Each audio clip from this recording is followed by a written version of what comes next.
Sir, काल ओवेसींची सभा झाली आणि त्यांनी प्रक्षोभक भाषण केलं. ते म्हणाले की जे लोक आपल्यावर अन्याय करतात त्यांचा आता अल्लाह प्रतिशोध घेईल.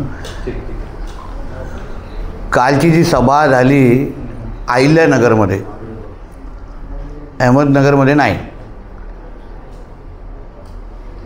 भौंकने वाले कुत्ते काटते नहीं, हे जे काही हिंदीमध्ये म्हण आहे ना, ते उत्तम उदाहरण कालची ती सभा होती. हे रजाकारचे सगळे हिरवी पिल्लावळ जी काल येऊन आमच्या अहिल्यानगरमध्ये येऊन वळवळ करत होती. तुम्ही एका बाजूला हे म्हणतात की आम्ही डॉक्टर बाबासाहेब आंबेडकरांचं संविधान मानतो, आम्ही कायदा आणि सुव्यवस्था मानतो. मग महाराष्ट्र सरकारनेच अहमदनगरचं नाव बदलून अहिल्यानगर केलेलं आहे, ते तुम्हाला मानायचं नाही. औरंगाबादचं नाव बदलून छत्रपती संभाजीनगर केलं आहे, ते तुम्हाला मानायचं नाही. हे काय तुमच्या अब्बाच्या पाकिस्तान आणि इस्लामाबाद आहे काय की इथे शरिया कानून लागू आहे? इथे डॉक्टर बाबासाहेब आंबेडकरांचा कायदा आहे. इथे हिंदुत्ववादी सरकार म्हणून आम्ही जे काही नियम, इथे जे काही निर्णय घेतले आहेत ते ह्या लोकांना कुठेच मानायचं नाही. ज्यांच्या विचारातून ही पिल्लावळ आता ही मोठी झालेली आहे, ते मूळ रजाकार पण स्वातंत्र्याच्या विरोधातच होते. आणि म्हणून आमच्या भूमीमध्ये येऊन तुम्ही जास्त अगर वळवळ करत असाल ना, तर तुम्हा लोकांना पण किती सभा घ्यायला द्यायच्या हे पण सरकार म्हणून आम्हाला विचार करायला लागेल. कारण का नितेश राणे असो, संग्राम जगताप असो, आम्ही काय व्यक्ती नाही, आम्ही हिंदू समाजाचे प्रतिनिधी म्हणून आम्ही तिथे बोलतो आहे, हिंदुत्वाचा मुद्दा घेऊन तिथे बोलतो आहे. तुम्ही नितेश राणेला शिवाय देत नाही आहेत, तुम्ही हिंदू समाजाला तिथे धमकवण्याचा प्रयत्न करताय, ताकद दाखवण्याची प्रयत्न करताय. म्हणून या हिरव्या सापांच्या जे काय वळवळ काय झाली MIMच्या नावाने, इथे ह्या राज्यामध्ये हिंदुत्ववादी विचाराचं सरकार आहे. तुम्हाला आमच्या राज्यात येऊन वातावरण खराब करायचं असेल तर मग पुढे सरकार म्हणून तुमच्या सभा व्हायला द्यायच्या का, याचा आम्हाला विचार करायला लागेल. सर, या भाषणात त्यांनी काही चिथावणीपर विधानं केली. ते म्हणाले की आय लव्ह मोहम्मद म्हणणाऱ्यांनी आता त्याप्रमाणे वर्तन करायला हवं. ह्यांच्या नबीबद्दल, मोहम्मद पैगंबरांबद्दल बोललं तर ह्यांना झोमतं, ह्यांच्या कुराणबद्दल बोललं तर ह्यांना झोमतं. मग ह्याच महाराष्ट्रामध्ये ह्याच हिरव्या पिल्लावळांची जिहादी मानसिकतेचे काही जे हिरवे साप जे वळवळतात, ते आमच्या देवी मातेचा हात तोडतात, आमच्या मिरवणुकीवर दगड मारतात. तेव्हा हे लोकांना, तेव्हा मग आम्ही हिंदू समाज म्हणून आम्ही गप्प बसायचं? त्या लोकांना बोलता येत नाही, सर्व धर्म समभाव आहे ना. मग तुमच्या नबीबद्दल, तुमच्या मोहम्मद पैगंबरांबद्दल तुम्ही कोणी सगळीकडे जी काय जोर जबरदस्ती केली जाते राज्यामध्ये की सगळीकडे आय लव्ह मोहम्मदचे बॅनर लावा, आणि त्याला अगर तुम्ही खालती अगर धमकवत, त्याच्या नावाने अगर धमकवत असाल ना, तर चिंता करू नका. राज्यामध्ये हिंदुत्ववादी विचाराचं सरकार आहे, देवाभाऊ राज्याचे मुख्यमंत्री आहेत. म्हणून आम्हाला आमचा तिसरा डोळा उघडायला देऊ नका, लावू नका, एवढं या निमित्ताने सांगेन. देशात हिंदू आणि दलित असं कुठेतरी वाद निर्माण करण्याचा भाजपचा प्रयत्न आहे असं त्यांनी. अहो, मुळामध्ये डॉक्टर बाबासाहेब आंबेडकरांचं संविधान हेच मानत नाहीत. कारण का जो सनातनी हिंदू खरा सनातनी हिंदू ना, डॉक्टर बाबासाहेब आंबेडकरांना मानणारा आहे. शिवशक्ती, भीमशक्ती हेच आपल्या देशाचा खरा नारा आहे. आणि हे ज्या अर्थी अहिल्यानगर बोलत नाहीत आणि अहमदनगर म्हणतात, औरंगाबाद संभाजीनगर म्हणत नाही पण औरंगाबाद म्हणतात, मग तुम्ही कुठले डॉक्टर बाबासाहेब आंबेडकरांचे विचार मानणाऱ्यापैकी आहेत? तुम्हाला या देशामध्ये शरिया कानून आणायचं आहे. म्हणून या जे काय काल जे वळवळत होते ना, त्यांना परत आमच्या रामगिरी महाराजांच्याबद्दल त्यांनी काय काय बडबड करून गेलेलं आहे. म्हणून जास्त जीभ वळवळू नका, नाहीतर मग आम्हाला सरकार म्हणून काय करायचं माहिती आहे, आणि हिंदुत्ववादी कार्यकर्ते म्हणून तुमच्या पैजामाच्या नाड्या कशा ढिल्या करायच्या ही माहिती आहे आम्हाला. गांधींच्या हत्येचे जे कटामध्ये सामील होते सगळे नगरमधले होते, आणि तेच विष अद्याप इथे कायम आहे असं त्यांचं म्हणणं होतं. आणि विशेष करून सरन्यायाधीशांवर झालेला हल्ला होता, अरे त्या रजाकारांच्या पिल्लावळांना त्यांचा इतिहास जरा बघायला सांगितलं. ज्या रजाकारांच्या विचारांवर ही पिल्लावळ चालते त्यांनी काय काय इतिहासामध्ये केलं हे कधीतरी मग मला OACच्या सभेमध्ये जाऊन सांगायला लागेल.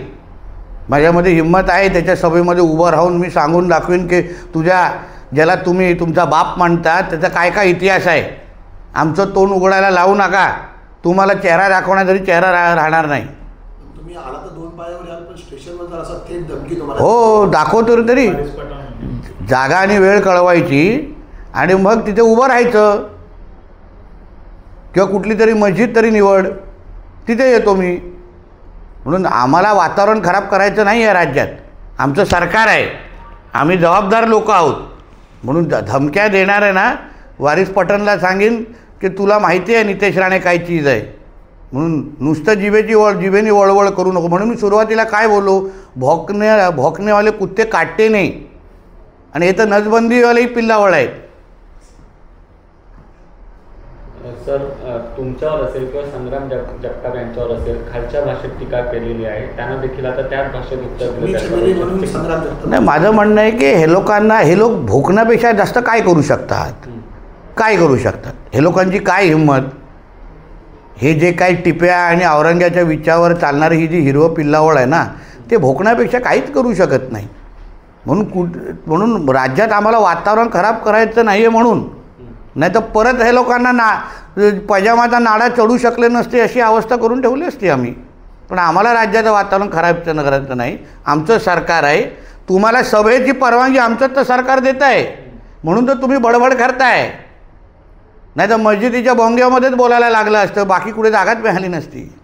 संस्थेच्या निवडणुका येत आहेत, त्याच्यामुळे अशा पद्धतीने ही वक्तव्य केली जातात. नाही, शेवटी सर्व धर्म समभाव अगर असेल तर तुम्हाला जसं आय लव्ह मोहम्मदवर अगर कोणी तुमचा बॅनर काढला तर तुम्हाला आक्षेप आहे. तुम्ही डॉक्टर बाबासाहेब आंबेडकरांचं संविधान हे तुम्ही सर्वस्व मानता ना, त्यांचे फोटो लावता. मग जेव्हा देवीची मूर्तीची कोणी विटंबना केली इथे ह्या चेंबूर मानकुडला, तेव्हा ह्या MIMचे लोकांनी निषेध का नोंदवला नाही, का अबू आझमीने येऊन नोंदवला नाही. मग तुम्हाला आमच्याच देशामध्ये राहून वेगळा तुम्हाला कानून इथे शरिया कानून आणायचं आहे. इथे तुम्हाला आमच्या सरकारने दिलेलं आहे छत्रपती संभाजीनगर, अहिल्यानगर हे मानायचं नाही. आणि तुम्ही आम्हा लोकांना धमक्या देत बसतात. लवकरच ही सगळी घाण पाकिस्तानमध्ये पाठवण्याची वेळ आलेली आहे मला वाटतं, हैदराबाद मार्गे. इम्तियाज जलील असतील, OWC असतील, त्यांनी भाषणात असं म्हटलंय की मुस्लिमांवर टीका करणं ही आता एक फॅशन झाली, प्रत्येकाला आता राजकारण करायचं मुस्लिम. आम्ही सगळ्या मुसलमानांच्या विरोधात नाही, पण जे जिहादी मानसिकतेचे मुसलमान आहेत, ज्यांना आमच्या देशामध्ये गजवाय हिंद करायचं आहे, जे आमच्या देवीची विटंबना करतात, आमच्या मिरवणुकीवर देवीच्या हिंदू सणांच्या मिरवणुकीवर दगडी मारतात, जे आमच्या माता भगिनींवर लव जिहाद करतात, जे आमच्या सरकारी जमिनी म्हणजे आमच्या जमिनींवर लँड जिहाद करतात, त्यांच्या विरोधात आम्ही सगळेजण आहोत. त्या जिहादांना ठेचण्याचं काम आमचं सरकार या माध्यमातून करणार आहे. म्हणून सगळ्या मुसलमानांबद्दल नाही करत. सर, या सभेमध्ये एका महिलेने जय शिवरायची घोषणा सुद्धा दिली होती आणि तिचं म्हणणं असं होतं की कुठेतरी मुस्लिमांना आता महाराष्ट्रातून वेगळा करण्याचा प्रयत्न. माझं म्हणणं जय शिवराय आणि हर हर महादेव पण करून टाका. मुळामध्ये त्या सभेमध्ये सगळे जे तिथे होते ते मुळात हिंदू होते. पहिले मुळात सगळे हिंदू आहे. मग त्या लोकांना ह्या औरंग्याने टिप्यानी ह्या लोकांना धर्मांतर करून त्यांची फक्त दाढी ठेवली आणि मिशा काढून टाकल्या आहेत आणि गोल टोप्या घातल्या आहेत. मुळात सगळे हिंदूच आहेत ते. म्हणून ताईंनी अगर छत्रपती शिवरायांची घोषणा दिली असेल तर हर हर महादेव पण बोला. आणि चला आपण परत हिंदू धर्मामध्ये येऊ. परत आम्ही स्वागत करू ना खुल्या हाताने. OWC हे संभाजीनगर आणि अहिल्यानगरमध्ये जात आहेत, सगळीकडे सभा घेत आहेत. हर हर महादेवचं कॅम्पेन तुम्ही करणार आहे का पुढं? नाही, माझं म्हणणं ही महादेवाचीच भूमी आहे. इथे कॅम्पेन करायची गरज नाही. त्यांना कॅम्पेन करायची गरज भासते. ही महादेवाचीच भूमी, हे हिंदू राष्ट्रच आहे. इथे आम्हाला सांगायचीच गरज नाही की इथे महादेवांचे हर हर महादेव आणि आय लव्ह महादेवच चालणार. त्यांना स्टिकर आणि बॅनर लावण्याची गरज आहे, कारण का मोजून एवढेच आहेत. म्हणून आम्हाला वेगळं कॅम्पेन चालवण्याची गरजच नाही. उलटं आमचं म्हणणं आहे तुम्ही पण मशिदीच्या बाहेर आय लव्ह महादेव लावा. मदरसांच्या बाहेर आय लव्ह महादेव लावा. परत आपल्या हिंदू धर्मामध्ये या. हिंदू धर्माची विशालता ही फार मोठी आहे, ही तुम्हा लोकांना तिथे राहून कळणार नाही. उद्धव ठाकरे कुठे संभाजीनगरला जात आहेत, तिथे मदत करणार असं काय ऐकतोय? कोण मदत? उद्धव ठाकरे काय संभाजीनगरला जात आहेत हां. पूरग्रस्तांसाठी मोर्चा उद्धव ठाकरे ठीक आहे, आता त्यांना एवढं चांगलं पॅकेज दिल्यानंतर पण त्यांना अगर सरकारचं कौतुकच करायचं नसेल, चांगल्याला चांगलं म्हणणं हे माणुसकीचा धर्म आहे.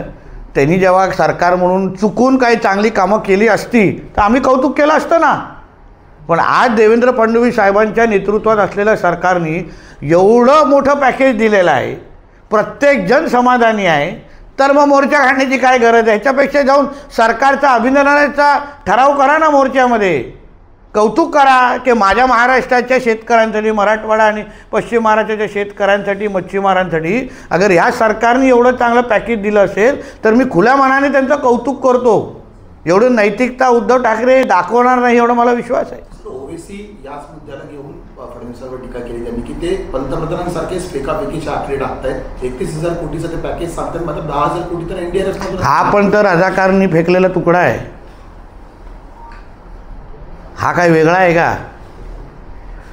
कोण कोणाचा अब्बा यांना माहिती आहे का?